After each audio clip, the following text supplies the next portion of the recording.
Hello and welcome to Africa Today. I am Esther Mokwariola. Barely 12 hours from now, all eyes across Africa will literally turn to Kenya. Not because incumbent President Uhuru Kenyatta should be marking his 56th birthday, but because the country will be holding a second presidential election in less than 3 months.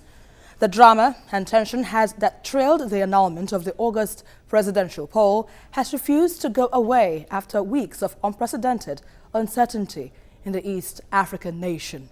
And so we ask, what are your thoughts on the political developments in Kenya as the country holds a rerun presidential election? You can join the conversation and share your thoughts with us on Twitter at TVC News NG. We take a report and Africa Today will continue. Welcome on board. Kenya plunged deeper into a political crisis on October the 25th as the Supreme Court said it could not hear a case to delay a presidential election because it lacked the judges to make a quorum. Only the Supreme Court has the authority to delay Thursday's poll, preparations for which have been marred by administrative confusion and an undercurrent of violence. Chief Justice David Maraga said one judge was unwell, another was abroad and unable to return in time, and another judge was unable to come to court after a bodyguard was shot and injured on Tuesday night. That meant the court lacked a quorum to hear the petition to delay the vote. The Honorable Justice Ibrahim is unwell and is out of the country for treatment. The Honorable Justices Ojwang and Wanjara are not able to come to court. The Honorable Justice Njoki Ndung'u is out of Nairobi and has been able to get a flight back to Nairobi in time for the hearing of this matter. That leaves Justice Lenaola and I as the only judges present, as the two of us cannot form a quorum under Article 163(2) of the Constitution. This matter cannot therefore be heard this morning. Elsewhere, Raila Odinga has finally made big announcement concerning Kenya's repeat presidential election.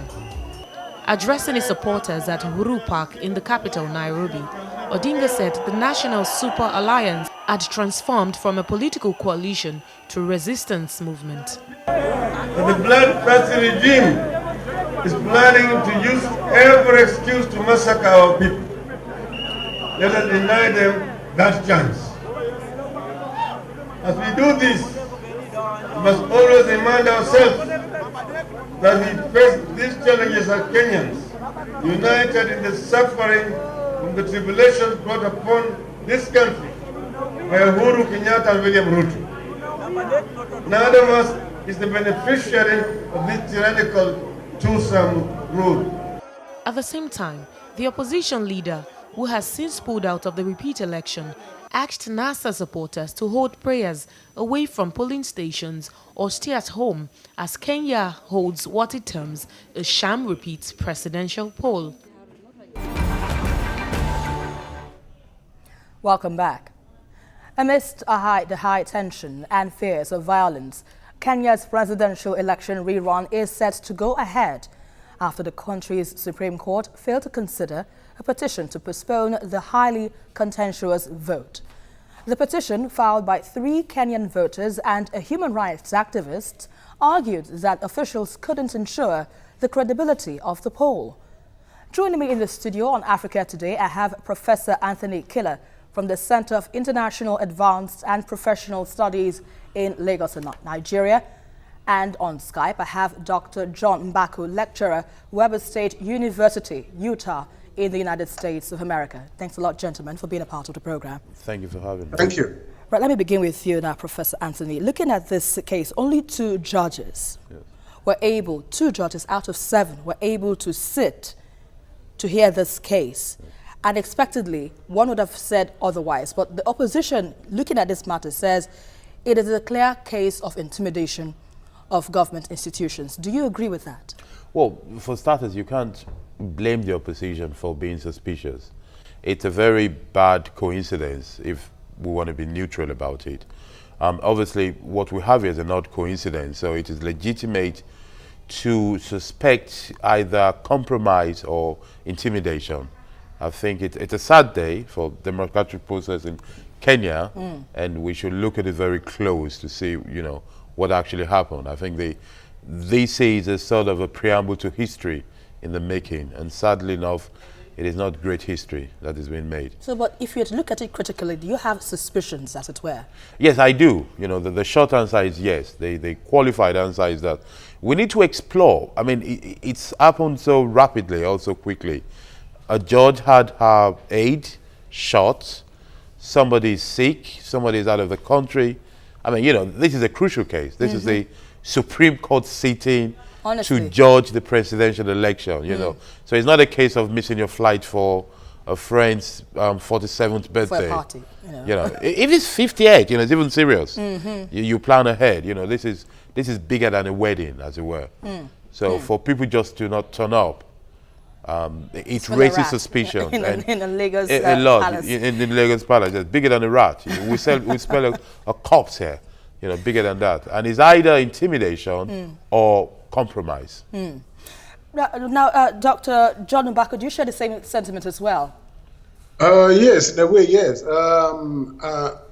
One of the things that a country like Kenya should have done was, and I'm sure a lot of Kenyans knew this, they should have anticipated that given the tight schedule that was given the government, that issues like this were going to come up. So I think that what the government should have done, considering the fact that the Supreme Court is the highest court and the last authority in the country to make decisions regarding the election, the Supreme Court actually should have been in Nairobi continuously, just waiting in case there was a last-minute issue that had to be decided by them, and then wait until the elections were actually over. So I agree with the professor that if I were in the opposition, I would really be worried regarding what has happened and what is happening, because the fact that many of the members of the Supreme Court seem to be absent at this crucial time in Kenya's electoral history is really unfortunate. The government should have made sure that all of them, not just one, but all of them were available in Nairobi and ready to intervene in case they were required to do so. So what happens now, even though the Electoral Commission says the election will go on as planned, and the opposition, seems to cry wolf all the same? What happens now? Well, the thing is that in order for you to govern a country, in order for the president to claim legitimacy to govern, you have to have a situation in which many of your citizens believe that the elections that you carry out are fair, they are competitive, and they are credible. Perceptions are very important in any political situation. So if a large group of people in Kenya, whether they are members of the opposition or not, if a large number of people don't believe that the elections are legitimate, then the new government that comes out of that election is going to have a tough time governing. So I believe that we are looking at a situation in which there's likely going to be significant problems in the future if most people in Kenya, or a significant number of people in Kenya, do not believe that the elections were conducted according to the Constitution, and hence are not fair.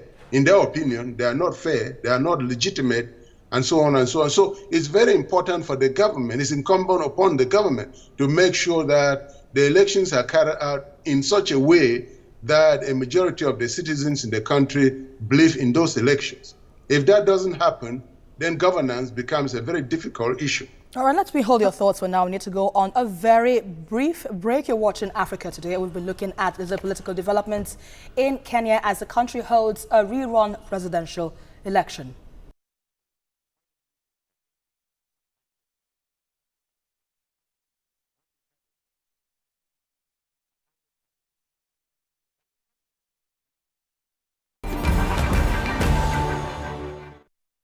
Welcome back.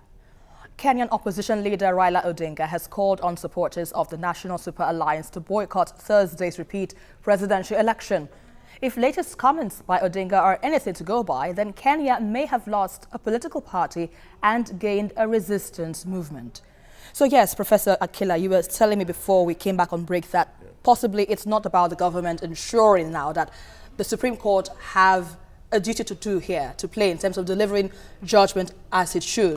But the opposition in this case, why is that? Well, because in this case, the government is not a legitimate, fair government anymore.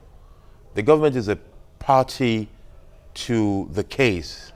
And if there's anybody who has the interest of the election holding tomorrow, regardless of what the electoral body says, regardless of if the court should sit or not, it's the government. You know, it's the ruling presidency that wants that. So it is now, therefore, not surprising if they neglect the duty of care of making sure that the court sits. So in that situation where there's a vacuum of responsibility is taken over by the movement of resistance or by the other independent institution. And I think, you know, honestly speaking, much as we appreciate the Supreme Court judge for what he has done so far, and I'm talking about Justice Maringa himself, it's becoming too much to ask of them to be the resistance to a sitting presidency. So maybe the opposition that has a lot of support from what I'm hearing, I spoke to Nairobi today for a long time, from what which has a lot of support, maybe they need to be more organized in doing things. In terms of? In terms of, for example, you know, making sure that the Supreme Court sits. Right. Either because they support them or they call them out weeks before to say, where are they? Are we sure they're all in Nairobi? Are we sure they're safe? You know, because Kenya has a long history. If they're not all in Nairobi, what happens? Should they ensure that their flights are, you know, well, absolutely. They should have done that. They should have done that weeks ago to make sure they're sitting on them. I mean, we've seen in countries, and I think of Nigeria and other countries in the world, where you have suspicious elections, political operatives, politicians, activists, supporters, you stand by, you lay vigil to the electoral board. If you think they're going to cheat you, you don't let them sleep. So I think there's a bit of, you know, a bit of naivety on that part of the opposition. I think they need to be more organized. And I buttress this point with this last thing. Even this little error to give the ruling party a chance in Nairobi to say you won't be able to demonstrate, you won't be able to hold a rally because you did not ask for permit. You know, those are little errors that they shouldn't be doing at this stage. Because you know they will try to do that. You know, as Doctor said over there, you know they will try to do that. Yeah. So the first thing is, you know, cover all the marks. Write the letter, publicize it, and make sure you don't allow them to use any technicalities against you. Right, Dr. Mbako, you just heard Professor Killer's own position on this matter, but let's look at the possibility for a free and fair elections tomorrow. Now, do you think that perhaps Kenyans might have a credible poll tomorrow? Well, that's a very good question. The only thing that I would like to say here is that even if the elections tomorrow are fair and free, one of the problems the government is still going to have is that the opposition has already decided that they believe the elections will not be fair and free. So fair and free elections are not just about actually holding fair and free elections. Fair and free elections is also about convincing the population that the elections are indeed fair and free. The fact that the opposition is already of the opinion that the elections are going to be manipulated, and the government is unable to convince the opposition that the elections will be manipulated, that already creates a very major problem for Kenya. And I think the bigger issue from here for Kenya is not just the elections, but the fact that the direction in which Kenya is going is one in which most Kenyans no longer trust their institutions. There are rumors, and I've heard some of these rumors, that some of the members of the Supreme Court are actually hiding out because they don't want to be placed in a position in which they will make a decision that might thrust their lives into danger. That is a very dangerous situation for Kenya itself, because if your people no longer trust your institutions, governance becomes very difficult. And whether or not you hold fair and free elections becomes irrelevant because a lot of people are not going to believe that the elections are indeed fair and free. So I think the bigger issue for Kenya is for Kenyans, including the government itself, to begin to realize that there is a structural problem within the country, and that structural problem has to do with the fact that a lot of Kenyans no longer trust those institutions that are supposed to govern them. Let's look at the issue of security now. The IEBC has assured the Electoral Commission, the electoral officers and voters of safety ahead of tomorrow's vote. But some would say that that's likely going to be a repeat of the 2007-2008 violence that happened. Do you think, or do you perceive any of such insinuations, as it were? Well, if you look at what is going on in the country right now, you can see that there is a possibility that such violence would occur. And you have to keep in mind that even though you have security forces, no matter how much you try, you cannot have enough security forces to prevent everyone from engaging in violence, especially if people are determined to do so. That is why you always want a country to have institutions that people can trust, so that the majority of the people would voluntarily obey the law. If you have a large number of people who are not willing to obey the law because they believe, whether right or wrong, that the government is cheating them out of an opportunity to engage in their right to govern the country. If you have that situation and you have a large number of people who are arguing that the government is trying to cheat them, then if those people become violent, it becomes very difficult for the security officers that you have there to control the population. So I think that there is a very good chance that after tomorrow, you're going to see a significant amount of violence in the country, especially given the fact that the opposition has now decided to be a resistance movement instead of participating in the political system. Quite a point there. But do you share the same sentiments, Professor? Well, it makes sense. It's very logical. I mean, this is a déjà vu thing. We're sort of reviewing what we saw 10 years or so ago. It's coming to pass. And it's a shame because the indications were clearly there. You cannot have a legitimate election when the monoposition is saying we're not participating.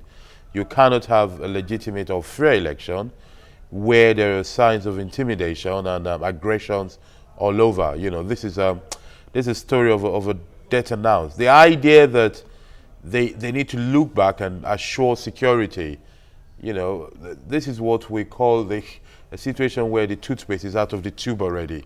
You can't really do much about it anymore. It's a bad situation. I think this is a time for the international community, starting from the African Union, to step up their game. And the fact that that union is so silent, it shows how much of a paper tiger it is, as it were, that we're dealing with. Because when you have the ruling party insisting to go on an election, where the electoral body is saying we're not ready, where the court cannot sit, where, you know, people are protesting and everywhere. Even a senior official, you know, escaping and leaving to New York. To New York to run away. I mean, you know, besides the dignity at play and everything, it just tells you that a lot is not right. And if the local powers cannot deal with it, that is when the regional powers should step in. You know, it would be very sad if once again the United Nations, the USA or the EU steps in before the AU, and then the AU plays catch up again. That would be very sad, but it's a possibility because we're just a few hours away till tomorrow on election day, and nothing is happening, unless something is happening, not officially. You know, we don't hear rumors of phone calls and chats going on. It's a very sad thing for Africa. But if we're to look at it, you know, do you think Kenya would remain the same after tomorrow? Well, will it remain the same? No, it won't, because some people will be dead, for starters, you know. It won't, because there will be bloodshed, there will be fear. You know, as Dr. Mbaku pointed out, there will be lack of legitimacy of governance, there will be lack of trust in institutions. It's very difficult, you know, we sort of take this thing lightly. But once an institution is dented, it takes a lot for trust to be rebuilt in it again. So it won't be the same. What you're going to have is a jaundiced situation. What you're going to have is a government that is not legitimate if you're able to hold the election, or you have a free-for-all violence. I think at some point, as what we're saying, some people are proposing another kind of unity government again at some point. So we're back, to where we were close to a decade ago, yes. All right, Dr. Mbaku, from his analysis, that's Professor Killer's analysis, what is the best way to resolve this issue, even though Kenyans, well, in a few hours from now, would have no choice but to make their, go cast their ballot? I think that that question is something that both the opposition and the government should have decided before before they came to this point. Right now, if the elections are conducted, and I believe the elections will be conducted tomorrow, there is no question but that the incumbent government will win the election because there is no viable opposition. And if that happens, the opposition most likely will not accept the results. And that is where you're going to have problem. As the professor has suggested, in terms of a unity government, the problem there is that the opposition has already said it will not accept a unity government in which their candidate would be placed in a subordinate position, say in the position of prime minister, for example, that they are not going to accept that. And so I think that these issues should have been resolved immediately after the Supreme Court made its decision in September, both the opposition and the government. And I think the government had a window here which they failed. And that was the government should have used its position to try to get together with the opposition and get into some kind of dialogue in which they prepare well for these elections so that we don't find ourselves in the situation that you have right now in Kenya. Now, there's one point that I'd really like to mention, which is very important, and that is the fact that Kenyan political parties are basically, if you look at them very carefully, are basically ethnic organizations. And because these parties are ethnic organizations, if after tomorrow, the security forces are sent into various areas to protect, many of the people that these security forces come into are going to see these government officers not as security officers, but as members of ethnic groups that are coming into their communities to hurt them. And so that's where you're going to have problems, just like you had 10 years ago. That's something that we shouldn't be expecting, ahead of elections tomorrow. But thanks a lot, Dr. John Mbaku, for your contributions on the program. Well, let me wrap up the show with you now, Professor Killer. Let's bring this home. What's the way out of this? Well, what is the way out of it? As I said, this toothpaste is out of the tube. So you can't really put it back anymore. What I think is that you need a third force to step in, because the government is not afraid of confrontation. The opposition has to step up totally. The opposition will lose its own legitimacy and its raison d'etre if they decide to say, okay, let's talk or let's accommodate them. That will be the end of Odinga. So to stay relevant, it has to turn to a movement totally. And the reason why they have before now said we're not doing a national government is that they believe they have a majority. They believe they're more popular than the incumbent government. So therefore, if wishes were horses, or what is required to be done at the moment is for a third force to step in. It has to be a regional force. It has to be a big country that hasn't got problem in its own, or call them and say, this is what we're going to do, and has to let them see things. Because there's a lot of personal issues going on beyond the ethnic issue. This leading of two ethnic groups against the other is something that has started from the father of Odinga himself to the father of Kenyatta himself. So, we have a deja vu of personal clashes going on, and it's not helpful at all to the country. We really hope that this trouble doesn't spiral out of control, and Kenya doesn't lose its pride of place as the hub of the East African region. Thanks a lot, Professor Anthony Killer from the Center of International Advanced and Professional Studies in Lagos, Nigeria. We appreciate all you've contributed on the program. Thank you. Now, it's undoubtedly a trying time for East Africa's political and economic powerhouse as Kenyans head to the poll with a phobia and a prayer to avert a repeat of the post-election violence that claimed thousands of lives in 2007. Now, one can only hope that going forward, political gladiators in Kenya will drop the rhetorics of aggression and adopt an agenda for a peaceful, progressive and sustainable nation. Well, that is our package for today. But don't forget to join the conversation, as usual, on Twitter at TVC News NG.